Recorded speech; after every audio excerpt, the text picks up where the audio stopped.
বাংলায় এক পেশা ভিন্ন নেশা ভূমিকা রয়েছে আপনাদের সঙ্গে। আর আমাদের এই বিশেষ অনুষ্ঠানে আমাদের সাথে প্রত্যেক সপ্তাহে থাকেন একজন করে বিশেষ অতিথি। হ্যাঁ, আমাদের এই অতিথিদের গল্পটা একটু অন্যরকম থাকে। তাদের পেশা, তাদের প্রফেশনাল লাইফ একটা হলেও তারা তাদের ভালো লাগার কাজকে, তাদের নেশাকে সেই প্রফেশনাল লাইফের সাথে ব্যালেন্স করে বাঁচিয়ে রাখছেন। আর এই নিয়েই এপিসোড হয়, এই নিয়ে অনেক গল্প হয়, আড্ডা হয়। জমজমাট আরো একটা এরকম এপিসোড দিয়ে আজকে আমরা এসেছি। আর আজকে যিনি অতিথি, তার গল্পটাও কিন্তু বেশ অন্যরকম। পেশায় তিনি ফার্মাসিস্ট হলেও তার নেশা থিয়েটার। একদিকে এরকম একটা চাপের কাজ, আর একদিকে এমন একটা প্যাশন, এমন একটা নেশা যেটার জন্য সব সময় চর্চা করা ভীষণ জরুরি। কিভাবে তিনি দুটোকে ব্যালেন্স করছেন, এই থিয়েটারের পেছনের গল্প, ভবিষ্যৎ প্ল্যান, এই সব কিছু নিয়ে একটা জমজমাট এপিসোড হতে চলেছে। তাই শেষ অবধি কিন্তু দেখতেই হবে। এখন আমরা আমাদের আজকের অতিথি মানিক দত্তকে ওঙ্কার বাংলার পর্দায় স্বাগত জানাচ্ছি। নমস্কার মানিক বাবু। প্রথমে যে প্রশ্নটা করব, মানে থিয়েটার মানে তো একটা লম্বা পথ। তো এই পথের শুরুটা কিভাবে হয়েছিল? প্রথম থিয়েটার শুরু হয় কিভাবে? দেখুন, প্রথমে আমি ওঙ্কার বাংলার সমস্ত কলাকুশলীদের অসংখ্য ধন্যবাদ আজকে এরকম একটা অনুষ্ঠানে আমাকে আপ্যায়ন করার জন্য। দেখুন, থিয়েটারে ছোটবেলা থেকে থিয়েটারটা আমার রক্তেই রয়েছে। বাবা ভালো বাঁশি বাজাতো, দিদি গান বাজনা করতো, মোটামুটি বাড়িতে একটা সঙ্গীতের ব্যাপার ছিল। আর সেখান থেকে ছোটবেলা থেকে দেখে আসছি যে সবাই কেউ না কেউ কিছু করছে। আমি কিন্তু ছোটবেলা থেকে একটু সবার নকল জিনিসটা ব্যাপার ভালো করতাম। আর আমাদের ছোটবেলার সময়, সেই সময় তখন বাংলা জগতে যেসব মানে যাদের সিনেমা দেখে বড় হয়েছি, সাদা কালো টিভিতে মোহনায়ক উত্তম কুমার, ভানু বন্দ্যোপাধ্যায়, তারপর প্রসেনজিৎ, চিরঞ্জিত, এরা সব আসলো। এদের গলাগুলো আমি যখন বাথরুমে যেতাম তখন বসে বসে এদের গলাগুলো নকল করতাম। আর বাড়ির সবাই তখন বিরক্ত হইতো, বলতো এই পাগলা ঢুকেছে, এখন কখন বেরোবে তার ঠিক নেই। অনেকে বাথরুম সিঙ্গার হতো, কিন্তু আমি বাথরুম অ্যাক্টর হিসাবে ছিলাম। সেখানে বসে এরকম ভাবে তাদের বিভিন্ন সিনেমার অ্যাক্টিং গুলো করতাম গলা। এইখান থেকে প্রেরণা শুরু হয়। তারপর পাড়ায় যেমন তখন, কিন্তু এখন যেটা হয় না, তখন হতো 25শে বৈশাখ মানে একটা নাটক থাকবে। আর সেই নাটকের জন্য যিনি পাড়ার একজন বড় কেউ বিশিষ্ট ব্যক্তি নাটকের একটা বই কিনে নিয়ে আসতো। সেই বইটাকে এডিট করে রিহার্সাল দিয়ে একটা নাটক উপস্থাপন করা হতো। আর তাতে প্রথম আমি, আজ থেকে অনেক বছর আগে মনে আছে, আমি হরিশ্চন্দ্র শৈব্যা করেছিলাম, তাতে আমি বিশ্বামিত্র রোল করেছিলাম। সেইখান থেকে আমার নাটকের শুরু। বেশ। এটা তো শুনলাম শুরুটা। তবে এই শুরুর কথা শুনতে গিয়ে কিন্তু আমরা খুব ইন্টারেস্টিং একটা কথা শুনে ফেলেছি।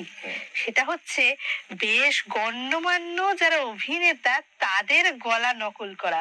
তো এই কথাটা যখন আমরা শুনে ফেলেছি তখন তাদের কোনো একটা ডায়লগ তাদের গলায় শোনাতেই হবে আমাদের। অবশ্যই শোনাবো। তা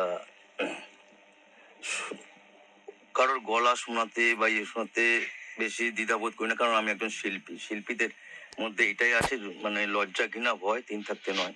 এটা শুধু আমার কথা নয়, পরমাংশ দেবও বলে গেছেন নাটকের লোক শিখতে হয়। আর সেই হিসাবেই পায়ে পা দিয়ে এগিয়ে চলেছি আজকে পর্যন্ত। সমাজের কাছে একটা দায়বদ্ধতা, নাটক করব। কিন্তু আপনি যেটা বললেন যে কারোর গলা নকল করাটা, দেখুন এখন এখন সেটা প্রস্তুত হিসাবে নেই, অনেকদিন চর্চার মধ্যে নেই। এখন নাটকের সাথে সাথে বিভিন্ন পেশায় যুক্ত হয়ে গেছে, সংসারটা দেখতে হচ্ছে, তা চাকরিও করছি। তা আপনি যখন গলা বলছেন, একজনের গলায় দু একজন বলছি, তখন যখন বাথরুমে ঢুকতাম আর নিজে নিজেই ভাবতাম যে আমি একটা স্টেজের মধ্যে আছি, আমি অ্যাঙ্কার, আপনার জায়গাটা আমি, আমার জায়গাটাও আমি, দর্শকের জায়গাটাও আমি, সবকিছুই আমি আমি নিয়েই শুরু করতাম সেখানে। তা সেখানে বলতাম যে বন্ধুগণ, এবার আপনাদের সামনে আসছেন মঞ্চে চিরঞ্জিত চক্রবর্তী। তা আবার নিজে নিজে এরকম মাইক্রোফোন থাকতো না, হাত এরকম করে ছোটবেলায় যেরকম করতাম, হ্যাঁ আমি চিরঞ্জিত চক্রবর্তী, নমস্কার, আপনারা কেমন আছেন? সত্যি খুব ভালো লাগছে আজকে এই অনুষ্ঠানে এসে।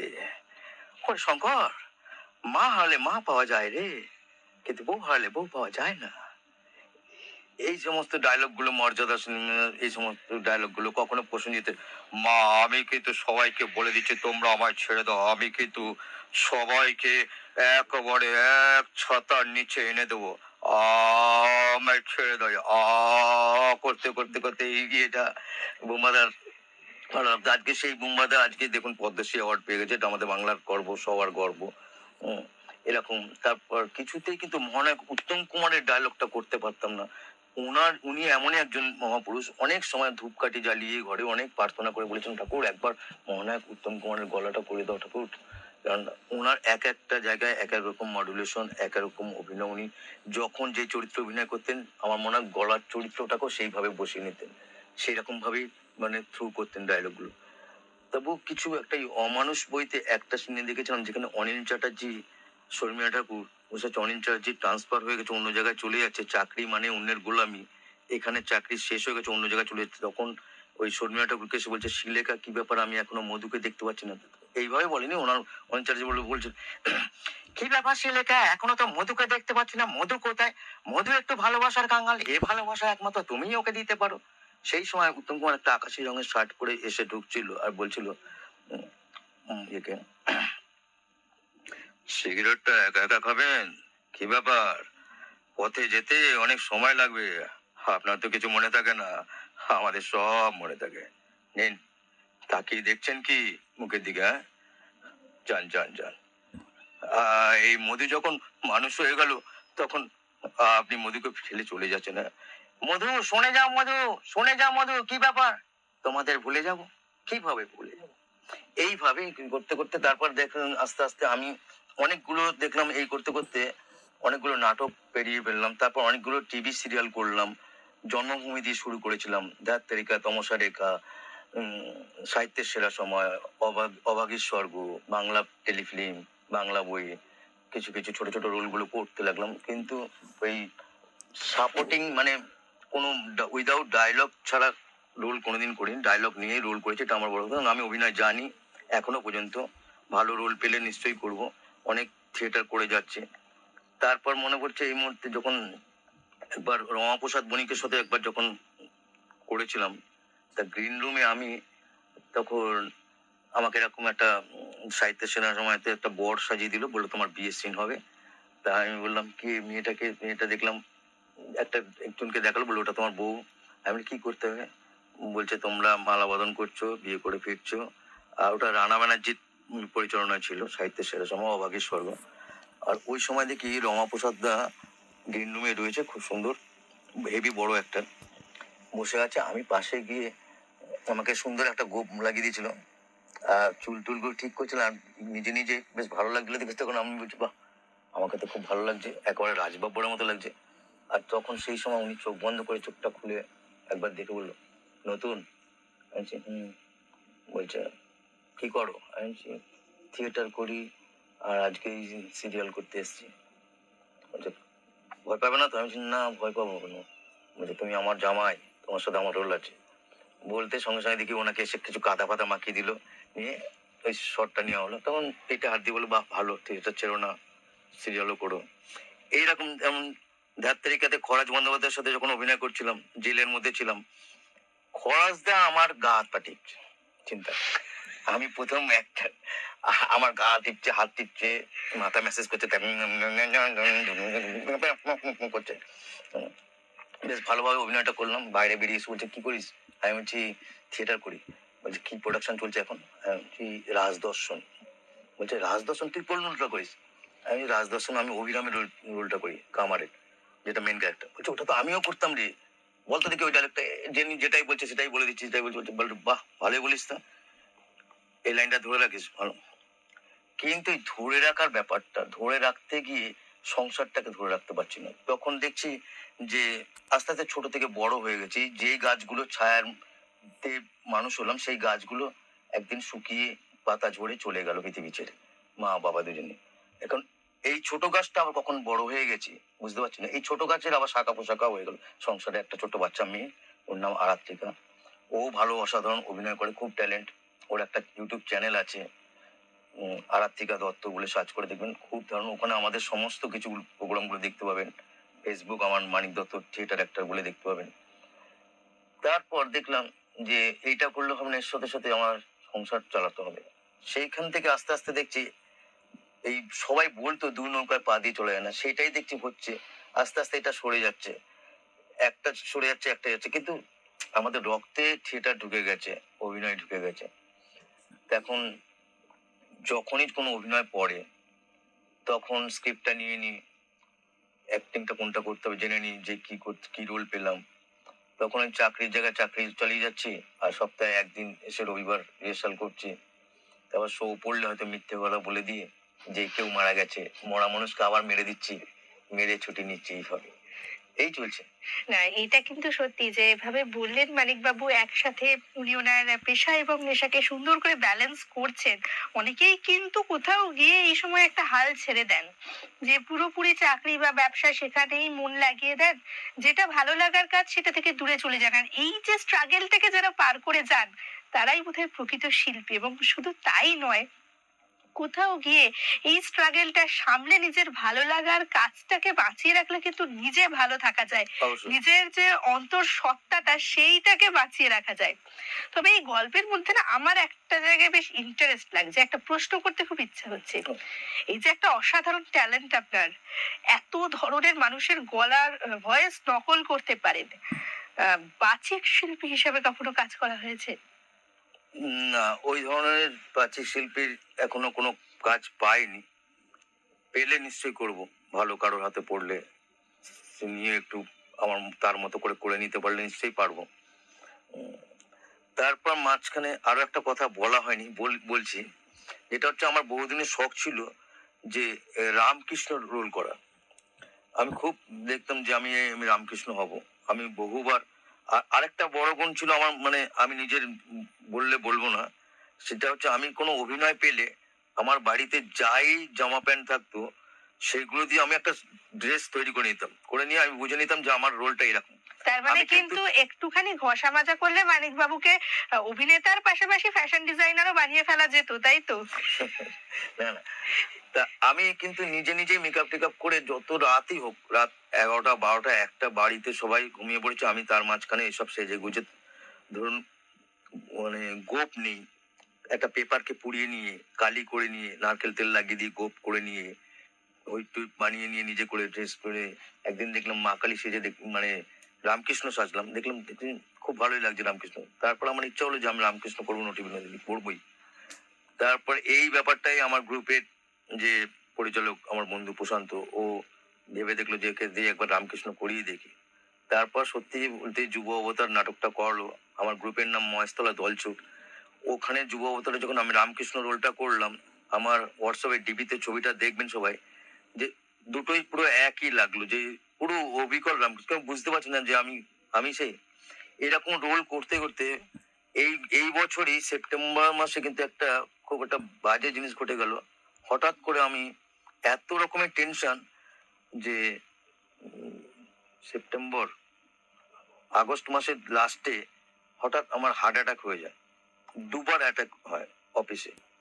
সেখানে আমার অফিসের একজন স্যার সঞ্জয় বাবু, উনি আমাকে নিয়ে আসেন। তারপর আপনাদের চ্যানেলের একজনের সাথে আমার পরিচিত দিদি আছে, মহুয়াদি। উনি না থাকলে, ওনারা দুজন না থাকলে হয়তো আমি আজকে এইখানে কথা বলতে পারতাম না। ওনারা আমাকে বাঁচিয়েছেন, পুনর্জন্ম দিয়েছেন। তারপর সেখানে এই পিজিতে নিয়ে গিয়ে দেখানো, সেখান থেকে আবার বেলভিউ নার্সিংহোমে আসা, ওপেন হার্ট সার্জারি করা। আমি ভাবলাম হয়তো আমার অভিনয় জীবন শেষ, না কর্মজীবনও শেষ হয়ে গেল, আমি একদম পঙ্গু হয়ে পড়েছি। কিন্তু আমার মনের জোরে আমি কিন্তু ফিরে এলাম, দুর্গাপুজোটা কোনো রকম কাটালাম। তারপরে আমার গ্রুপে আবার রামকৃষ্ণ চরিত্রটা এসছে।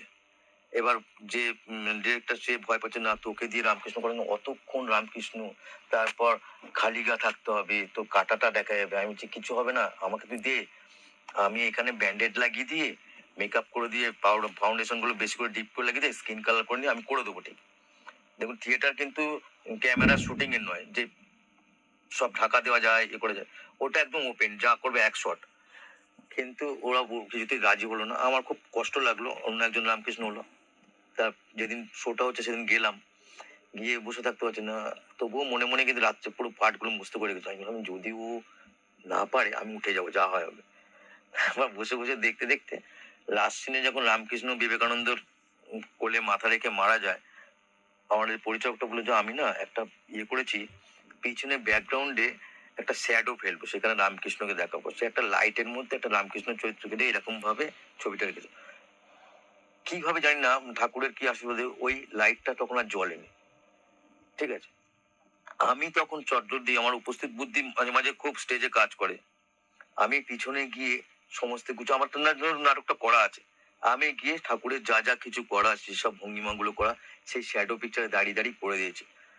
তখন ও অবাক হয়ে গেল। আর করে আসার পর যখন আসলাম, ও আমায় জড়িয়ে ধরে বললো, তুই অসুস্থ পরও এরকম অবস্থা, ওপেন হার্ট সার্জারি, তুই কেউ নড়াচড়া করতে, তুই, আমি অভিনয় জীবন, অভিনয় যদি মরতে পারি এটাই বড়, বলে ওই রোল, এই ধরনের রোলও করে দেবো, এরকম পাগলা টাইপের।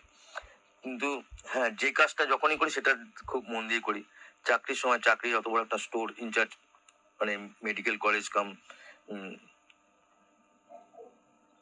মেডিকেল কলেজ কাম হসপিটালের স্টোর ইনচার্জ, সেখানে বুঝতে পারছেন কিরকম চাপ থাকে।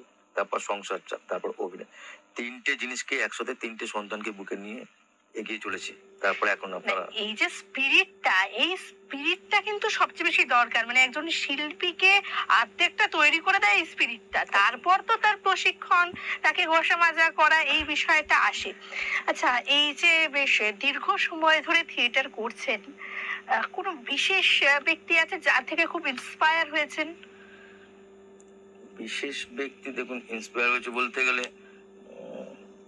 সেই প্রথমেই তো বলে দিলাম যে এক একজন আছে, কয়েকজন আছে যাদের নাম হয়তো এখানে বললেও তারা পরে বুঝে যাবে। তারা অনেকেই বলেছিল, তুই হবে না, তোর দ্বারা এসব হবে না। আমি বলেছিলাম যে একদিন আমি এমন করে করবো, তোমরা চা দোকানে চা খাবে যখন, পিছনে ঘাড় ঘুরিয়ে ফিরলেও একটা পোস্টারে আমার ছবিটা অন্তত দেখতে হবে।